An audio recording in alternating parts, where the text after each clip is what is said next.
¿Sabías que el trastorno de déficit de atención e hiperactividad, también conocido como el TDAH, no es solo cosa de niños ni significa únicamente el cerebro?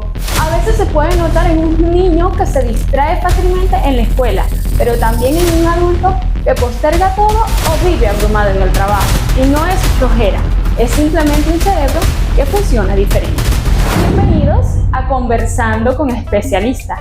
El día de hoy vamos a derribar mitos sobre el TDAH junto a dos grandes expertos. El doctor Luis Castillo, pediatra puericultor, bienvenido. Gracias. Y la doctora Amalia Abreu, neuróloga. Gracias por la invitación. Un placer tenerlos el día de hoy acá con nosotros. Bueno, vamos a empezar desde la primera etapa, doctor Luis. En los niños, ¿cuáles son las verdaderas señales de alerta para que los padres sospechen de un TDAH? Fíjate, es una pregunta que no es fácil de responder. En primer lugar, porque muchos de esos signos pueden ser tomados como signos positivos, como nosotros en medicina llamamos falsos positivos, o simplemente signos que no se les está tomando la atención adecuada. Hoy en día hay muchos diagnósticos erróneos de TDAH, de trastorno del espectro autista y de todo ese espectro, debido a lo que los pediatras llamamos el síndrome de las pantallas. Los niños no hablan, no se desarrollan, no se relacionan con su entorno, simplemente porque no prestan atención debida a lo que los rodea, porque la pantalla es el principal estímulo que tienen. Entonces, estos niños generalmente se vuelven irritables, no toleran la frustración porque realmente no aprenden nunca a tolerar la frustración de forma adecuada, porque ya cada vez que van a demostrar algún sentimiento o a sentir algo, pues la pantalla está al frente y la pantalla lo regula. Pero una vez descartado este punto, debemos tener en cuenta que hay tres tipos de trastornos de déficit de atención a los que debemos prestarles atención. Uno de ellos es el tipo inatento. Es ese niño que no le presta atención a nada, que parece ser una persona muy distraída, que tiene accidentes frecuentemente porque no está consciente de su entorno. También tenemos el paciente impulsivo, que no controla ni regula emociones y explota de forma muy fácil. Y tenemos el paciente hiperactivo, ese niño que vemos corriendo por todos lados, que de repente está guindado del techo porque realmente no tiene cómo regular su energía interna. Entonces, una vez vemos cuál de estos niños tiene este patrón de comportamiento, es que podemos darnos cuenta, tener en cuenta también que varios de estos pacientes tienen un rasgo del inatento con un rasgo del paciente hiperactivo, y eso es parte del trabajo del pediatra. Teniendo en cuenta que nosotros no hacemos el diagnóstico, sino que vemos estos signos y debemos armar o de una forma llamar al equipo que se encarga de hacer este abordaje y así ir aproximándonos al diagnóstico cuando ya todas las opiniones estén listas en el tazón, por decirlo de alguna manera.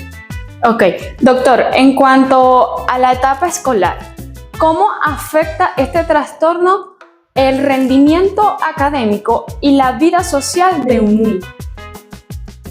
Puede que no lo afecte, como puede que lo afecte mucho. Sí, este paciente, por ejemplo, el paciente que presenta un trastorno de déficit de atención inatento es un paciente que no le falta inteligencia, no le falta atención, simplemente no encuentra en qué estímulo concentrarse. Y es ese paciente que vemos en la escuela que no copia la clase en el pizarrón, que no le presta atención a los ejercicios matemáticos simples. Es ese paciente que simplemente no rinde en la escuela, y no es porque le falte inteligencia, sino porque para él no es algo que lo estimule, ¿sí? Que llame su atención de forma debida.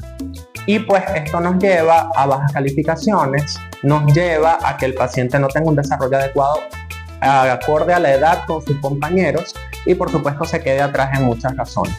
En cuanto a los adultos, vamos a pasar al tema de los adultos. Bueno, ¿cómo afecta este trastorno o cómo se manifiesta en los adultos?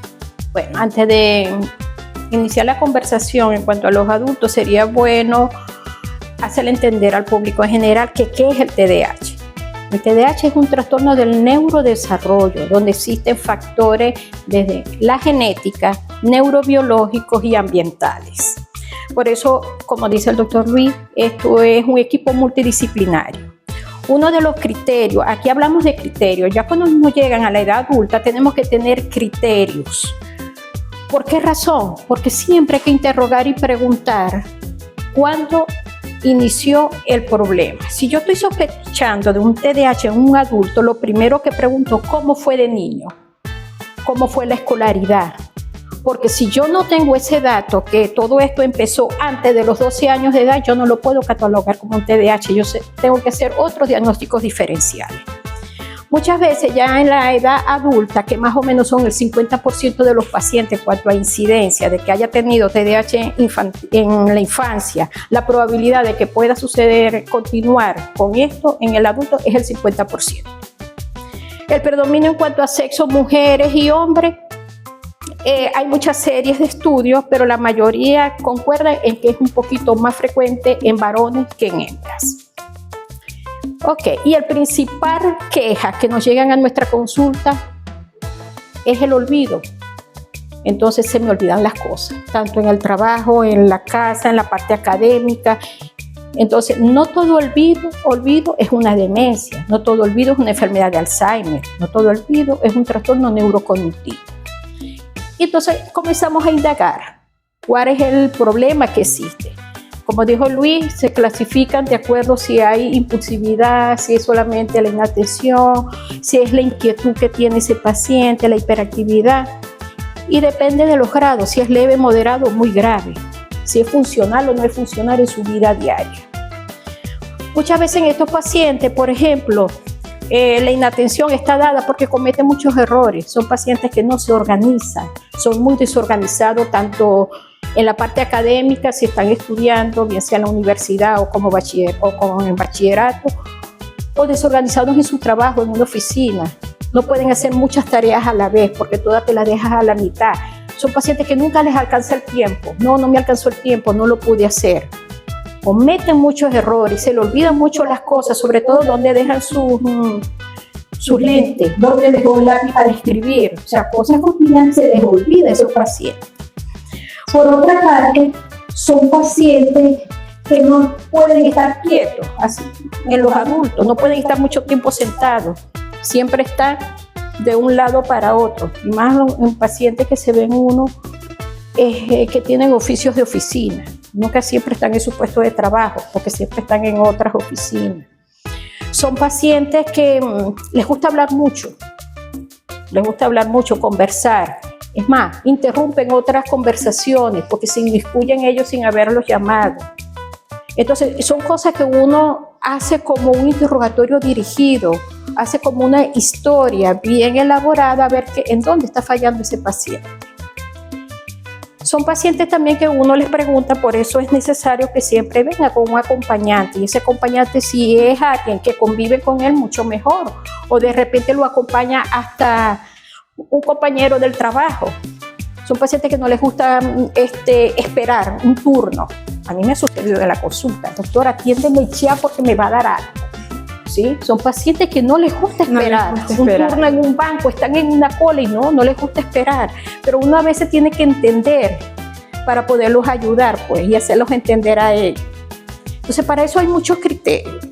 O sea, no es de buenas a primeras que uno va a diagnosticar en una primera consulta un TDAH, no, hay que hacer otros diagnósticos diferenciales. Y ya en una edad adulta uno tiene que interrogar si hay consumo de alcohol, drogas ilícitas, o sea, ver otras comorbilidades. Y entre esas comorbilidades están los trastornos metabólicos y hormonales, problemas de tiroides, o sea, son muchas cosas. Esto no es así a simple vista, porque tuvo un TDAH a la edad pediátrica, vamos a decir que ya en la edad adulta lo viene arrastrando o lo va a tener o lo va a seguir teniendo. No necesariamente puede suceder eso. Una duda que es muy común es, ¿el TDAH puede aparecer de la nada en la adultez o siempre estuvo allí desde la infancia sin diagnosticarse? Por eso le digo, uno toma los criterios del DSM-5, que esa es una guía, aunque lo manejan mucho los psiquiatras y los psicólogos, todos los médicos también la manejamos. porque eso nos va a dar los criterios diagnósticos y estadísticos de los trastornos mentales, no queriendo decir que el TDAH es un trastorno mental, no, pero hay un capítulo aparte donde explica muy bien los criterios diagnósticos para esto, porque hay que involucrar esta parte también y hacerles entender también a ellos que el hecho de que uno los derive a un psicólogo para unas pruebas neuropsicológicas o para el psiquiatra, porque detrás de esto genera ansiedad y depresión y que deben ser tratados. Entonces no quiere decir que tenga un trastorno mental, y eso es importante. Y uno de los criterios del DSM-5 es que tenga el antecedente que antes de los 12 años de edad tuvo un déficit de atención e hiperactividad, o cualquiera de ellos. Es decir, que desde la infancia. Sí. Ese trastorno estuvo allí desde la infancia sin ser diagnosticado. La doctora lo dijo cuando inició. Es un trastorno del neurodesarrollo y tiene factores genéticos extremadamente importantes. De hecho, últimamente, realmente el TDA no es algo nuevo, eso se está estudiando desde 1780 y tanto. Y muchos de esos estudios hablan de que es un trastorno hereditario, que en el 70-80% de las personas que desarrollan un trastorno de déficit de atención, bien sea con hiperactividad o no, sus padres lo padecieron. ¿Qué sucede? Que últimamente se está hablando de que es algo en auge, de que es algo en moda, de que es algo que se conoce más. Pero realmente es porque anteriormente, hace 30, 40 años atrás, no se le daba la importancia que se le da ahora, hoy día, a la salud mental. Y al tener tanta importancia o a darle tanta importancia a la salud mental, entonces los pacientes han tomado como conducta normal acudir al psicólogo, acudir al neurólogo, acudir al psiquiatra. Y por supuesto que todos estos diagnósticos han aflorado con mayor frecuencia porque no es que no existía, sino que en ese entonces había algo que nosotros en medicina llamamos datos subestadísticos, donde había la enfermedad o la condición en este caso, pero no se conocía porque no se le hacía el diagnóstico a todas las personas que lo estaban padeciendo. Hoy día, pues, muchas personas padecen de TDA o forman parte de este grupo de personas y pues es más conocido porque simplemente se está estudiando más a la población. Pero no quiere decir que nunca existió, que es algo que está ahorita, que está de moda y como dicen los abuelitos, es culpa de la genética y de las pantallas. No, para nada. Entonces sí, eso responde a esa pregunta. Siempre el paciente que tiene TDA, que le llega a la consulta a la doctora Amalia porque tiene 30 años y ya no sabe ni siquiera dónde guarda los lentes o todo el tiempo llega tarde al trabajo y ya tiene 4 actas encima, ese paciente desde niño tiene signos a los que no se les prestó atención o que simplemente se dijo, no, es un niño inquieto. O lo que nos pasa en Apure muy frecuentemente, que no acuden a las consultas pediátricas de control de niños sanos, porque existe el estigma de que el niño se lleva al pediatra solamente cuando está enfermo. Y resulta que no es lo mismo evaluar a un niño enfermo que evaluar a un niño sano. Si usted me lleva un paciente enfermo a la consulta, yo me voy a concentrar en evaluar la enfermedad del niño y como causa secundaria, porque me lo está llevando a la consulta, yo voy a ver crecimiento, desarrollo, nutrición y todo lo que engloba al paciente, pero ya sería como algo secundario. Si usted me lo lleva a la consulta siendo un niño sano en ese momento, yo me voy a encargar de observar todo de forma detallada para ver si ese niño funciona de forma adecuada en su vida diaria. Y eso es una cultura que lamentablemente el apureño tiene muy poco arraigado. Una vez que se confirma el diagnóstico, ¿cuál es el primer paso y cómo cambia la dinámica en el entorno familiar? Mira, la dinámica en el entorno familiar va a cambiar dependiendo del mismo paciente. O sea, si yo como persona con TDAH doy a conocer mi condición o mi diferencia, porque de hace años para acá ya se está hablando de que no es una patología o una enfermedad propiamente, sino un funcionamiento un poco distinto a de las personas que tienen un cerebro que funciona de forma totalmente normal. Entonces, si yo como paciente con TDAH doy a conocer a mis familiares que yo no tengo una discapacidad, que yo no tengo un problema, sino que simplemente necesito hacer las cosas un poquito diferentes, puede que mi familia me entienda. Ahora, exacto. Si yo veo el diagnóstico como un problema y me lo guardo, o lo tomo yo mismo como una discapacidad, entonces para mi familia eso va a ser algo de cuidado. O sea, no le puedo hablar porque es impulsivo y entonces va a explotar y va a tener un problema. O va a terminar en depresión porque él se toma las cosas a pecho, porque su cerebro funciona diferente. Entonces, son cosas a las que hay que tener mucho cuidado y precisamente por eso es un equipo multidisciplinario. Porque el paciente con un TDAH puede o no llevar medicación, pero todos llevan terapia, tanto psicológica como física como neurológica. Y esa terapia es lo que lo va a llevar a adecuarse a la sociedad. Si yo como paciente o mi hijo o mi hermano o cualquier persona con trastorno de déficit de atención que está en mi vida, en mi entorno, no lleva sus adecuaciones de forma adecuada, valga la redundancia, pues ese paciente no va a tener una buena forma de incluirse a la sociedad. Porque todo depende, en primer lugar, de la información que se le da a ese paciente y de cómo se haga el diagnóstico. Para quienes nos escuchan, ¿qué recomienda ustedes, cuáles estrategias prácticas recomiendan ustedes para mejorar la organización en el día a día, tanto en niños como en adultos? En la parte de adultos lo que me corresponde, sin embargo, bueno, igualito me involucro con los niños también, pues. Lamentablemente aquí en la zona no hay neuropediatras, pero vienen unos de Caracas, de Caracas y de Calabozo, ¿verdad? Pero no es suficiente para la cantidad de la población en que estamos. Sin embargo, uno tiene que tener la orientación hacia ello. ¿Qué hacer? Ya cuando nos llegan a nosotros, prácticamente el neurólogo adulto ya son adolescentes o ya personas adultas. Entonces uno siempre se pregunta, bueno, ¿qué pasó aquí? ¿Con qué contacto tuvo primero este niño que me va a estar conllevando todo, que viene arrastrando todo este problema? Principalmente la escuela. Las maestras generalmente son los primeros que se dan cuenta. Se dan cuenta cuando, por ejemplo, están copiando y le dejan los cuadernos a la mitad de las tareas. ¿Qué te pasó? No, me borraron la pizarra. No, estaba distraído. Por eso les digo, hay que hacer muchos diagnósticos diferenciales y uno de ellos son las crisis de ausencia, que es un fenómeno de tipo epiléptico, donde los niños se pierden, se desconectan en ese momento y no saben, dejaron todo a la mitad, pero entonces ahí hay que hacer los diagnósticos diferenciales. Pues porque tuvo una crisis de ausencia o porque este niño viene arrastrando un déficit de atención. Sin embargo, bueno, eso se hacen los estudios pertinentes y podemos aclarar esta situación. Otras veces los padres dicen, no, este es un niño que está malcriado, este es un niño que me está manipulando, entonces el niño va creciendo con todo ese problema de arrastre. Ya cuando llegan ya a la edad adulta, estos pacientes van a necesitar otro tipo de terapia, no igual que la infantil, porque en la edad infantil lo podemos, por decirlo así, manejar y ayudarlo con un psicopedagogo.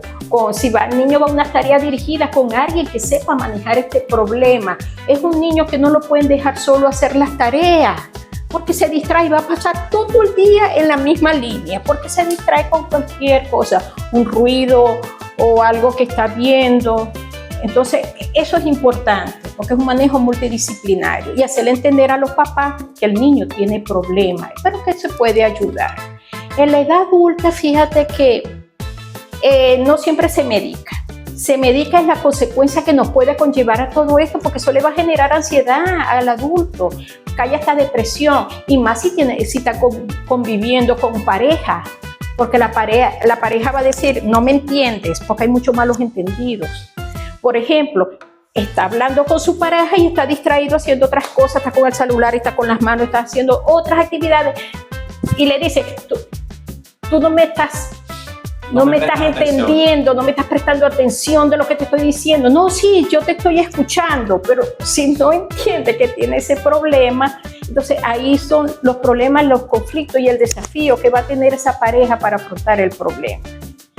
Igualmente, si hacen en conjunto tareas en el hogar, no lo va a hacer bien. No lo va a hacer bien porque no va a hacer todas las tareas que está acostumbrada, por ejemplo, la otra pareja en hacerlo, en cuidar a los niños. Hoy te toca hacer la cena, hoy te toca limpiar la casa mientras yo voy al trabajo, y cuando llega consigue todo igualito otra vez. Pero entonces uno a veces hay que tratar de manejarla, saber manejar la situación y hacerle entender a la pareja cuál es el problema y cómo lo va a ayudar. Para eso existen terapias, y las terapias son neurocognitivas, tanto en la conducta como hacer horarios, como hacer una rutina, si es posible de escribir, es que lleve una agenda, a la tal hora tengo que hacer esto, a tal hora tengo que hacer esto, para que no se le olvide nada. Y de esa manera le puede rendir el tiempo, porque la excusa es no me dio tiempo, se me olvidó, o esto es muy difícil. Es igual lo que ocurre, por ejemplo, en ciertos trabajos de profesionales que le ponen varias tareas a la vez y él escoge una. La que le gusta hacer, porque va a haber cosas, como dijo el doctor Luis, que de repente le gustan son los números y las otras cosas de lectura, no me gusta leer, no me gusta hacer más nada. Igual que muy frecuentemente pasa que al paciente con TDAH se le va el tiempo. Se le va el tiempo porque esa misma forma que tiene su cerebro de funcionar de manera distinta hace que el tiempo se vea de otra manera.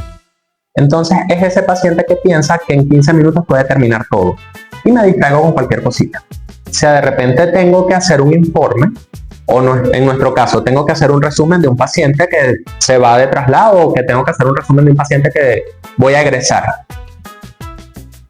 Pero voy a ir a ver al paciente que está al lado porque creo que tiene dificultad respiratoria. Voy, veo al paciente y me paro por allá con la enfermera a tomar café. Después me regreso y me encuentro a mi compañera residente y me acuerdo del chisme que hubo en la mañana. Voy otra vez a otra cosa y así sucesivamente le doy vuelta a todo el hospital. Cuando me doy cuenta, mi horario de salida era a las 3 de la tarde y son las 2:50 y no he hecho el resumen del paciente. Eso pasa muy frecuentemente con las personas con trastorno de déficit de atención. Lo mismo que pasa con que siempre llegan tarde. Porque es ese paciente que se levanta a las 6 de la mañana, pero entonces, ok, me levanté a las 6 de la mañana, ¿qué me voy a poner? Y revise. Y de repente, ya va, yo bebí agua, y voy, bebo agua, de repente cuando estoy bebiendo agua me acordé, ay, no hice café, monto el café. Después me acuerdo de otra cosa y así sucesivamente. Cuando me di cuenta, mi horario de entrada en el trabajo eran las 8 de la mañana, pero ya son las 8:15. Y ni siquiera me he terminado de vestir. Eso pasa muy frecuentemente. Sobre todo con el paciente con TDA en la vida adulta y en la adolescencia. Y en los niños, pues, es difícil que yo te diga, vamos a establecer un horario específico con el niño, porque por supuesto el niño no tiene la conciencia de lo que es esa estructura. Y ahí el trabajo es más con los padres. Pasa muy frecuentemente que los padres queremos que los niños sean grandes desde chiquito. O sea, come con fundamento, siéntate bien, habla correcto. ¿Por qué no terminas la tarea rápido? Y resulta que es un niño que necesita guía, que necesita educación, que necesita la dedicación de sus padres. Cuando traemos un niño al mundo es una gran responsabilidad. Y ese niño necesita ayuda para crecer correctamente y más aún un paciente de este aspecto. Entonces, es un niño que necesita que mamá o papá se sienten con él a hacer la tarea, como decía la doctora. Ya va, esto se escribe así. ¿Qué estás haciendo? No, sigue aquí. Sí. Ya para terminar, ¿qué mensaje le dejan ustedes a esas personas que nos están escuchando y conviven con el TDAH? Quizás ellos no tienen TDAH, no sufren de este trastorno, pero sí tienen quizás un hijo, un sobrino, un hermano. ¿Qué mensaje le dejan a ellos? Por parte de la pediatría, recordemos, querido público, que el paciente con trastorno de déficit de atención no es un paciente que tenga problemas, no es un paciente que tenga retraso, no es un paciente que no aprenda tan rápido como otros niños y no es un paciente que tenga algo que le impida vivir plenamente y con normalidad. Es un paciente que simplemente necesita un poquito de ayuda porque aprende diferente. Y pues desde el punto de vista pediátrico, médicamente hablando, no descuidemos el control del niño sano, porque esto es lo que nos va a ayudar a ver cuáles son los signos que ese niño está presentando en su día a día para poderlos detectar y de esa forma activar el equipo para hacer el diagnóstico correcto. Si el niño no acude a consulta de niño sano, esos signos no se van a ver. Y si se ven, se va a hacer de forma muy tardía. Entonces lo ideal es hacer el diagnóstico de la forma más temprana posible para que ese niño se pueda integrar a la sociedad lo más rápido que se pueda y de esa manera sea un adulto sano y funcional para la sociedad apureña. Bueno, de mi parte, entender que todos los olvidos entonces no es un trastorno de déficit de atención, pero tampoco es un retardo mental, no es un trastorno neurocognitivo, no. Aquí hay muchos ítems que hay que tomar en cuenta. Y si le está sucediendo a alguno de los adultos este tipo de problema y en su niñez, menores de 12 años, tuvieron algún estigma, como ya lo mencionó, algunos síntomas, el doctor de inatención, hiperactividad, esto pudiera estar repercutiendo en la edad adulta y hay que diagnosticarlo, porque una vez que se diagnostica y más si convive con una pareja, el desafío va a ser doble, hacerle entender a la pareja qué es lo que tiene su compañero y poderlo de esa manera ayudar. Y esto no es que no puedan llevar una vida normal, de estudiar, tener sus hijos y llegar a una vejez sana, pero siempre y cuando tienen de alguna manera de buscar una ayuda, porque no todo se trata con medicamentos, no. Muchas veces necesitamos el apoyo de un psicólogo, de un psiquiatra, y lo que les recomiendo es que no se nieguen a eso. El hecho de que uno lo refiera a un psiquiatra no quiere decir estás loco, no, de ninguna manera, ni que es un trastorno de tipo mental. Es una ayuda más adicional que tenemos, pero es algo que se puede controlar y sobrellevar. Bueno, muchísimas gracias por acompañarnos el día de hoy y compartir esos valiosos consejos y conocimientos con nosotros. A quienes nos escuchan, si este episodio les fue útil, no olviden compartirlo y seguirnos en nuestras redes sociales. Hasta la próxima.